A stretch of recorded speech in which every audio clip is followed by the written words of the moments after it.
And now we're recording again back at the boat build. So we've got these pieces that we salvaged at that 1/2 inch marine plywood. And to double check my idea that it was marine plywood, most of the time when you see something that's that many plies put together, chances are it is marine plywood. He's blowing the dust off over there. We're getting ready to glue this on.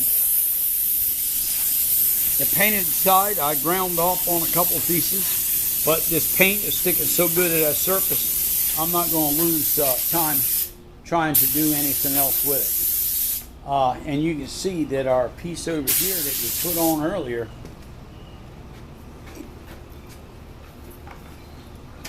comes all the way to the front, and we've got about a inch overhang here on the front, and we'll custom cut that to fit as we put our sides on. And we're going to plank it together here with another piece on the bottom side right there, glued and screwed all together. Our drills are up there in the way to see just how nice a job it turned out, but you can see the curvature of the front there coming around really nice, and our center is pretty straight going back.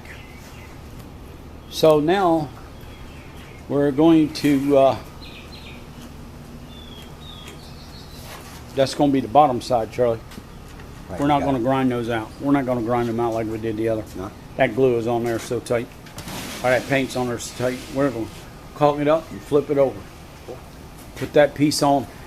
You know what? Let's cut this back section right here off within a 1/4 inch of where it needs to be. Okay. And we go from there. So here we are. The seam that we put together right here in the middle, as you can see, we already pre-drilled all of our holes and staggered them around and countersunk them ready to go. So here we are. This is our piece we're putting together. It's approximately 5.5 inches wide, which is enough to join that together. And we put a gracious amount of glue on there, and we're going to hold it up in place, and we're using these screws here, which are square driver or star bit. You see the star bit somewhere there that'll focus and you can see. Anyway, yeah, that's the star bit, and they are 1 5/8 stainless steel screws. You know, higher quality than galvanized or plated. So we're going to go ahead and put this together. That side. I don't know why my camera is showing me a pink spot on the screen. But anyway, as you look, we're going to get this filler piece that we prepared to go right in there like that to fill that section, and we'll do a final grade plane and grind it. And anytime we put our screws in, we countersink the holes with a Forstner bit and glue everything with good marine grade quality glue and put this piece in, and we'll shape it. And a lot of our shaping we use this is the plane that we bought at Harbor Freight, El Cheapo, $27 or whatever, and it makes a more aggressive cut than the actual porta-cable one that we have, which is more for fine finished furniture rather than normal crappy boat building, which is not crappy. If Noah had the tools we have today, the Ark would still be floating carrying people across the ocean.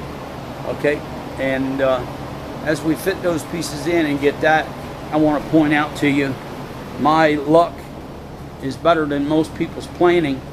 When I was looking for some 3/8 plywood to go on the floor, I went to my friend's shop and I said, wow, where did you get this? And this was a shipping crate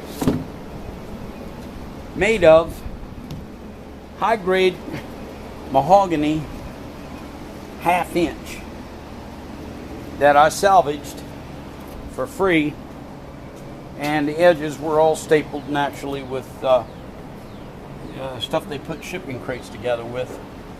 And we have enough to do the bottom itself.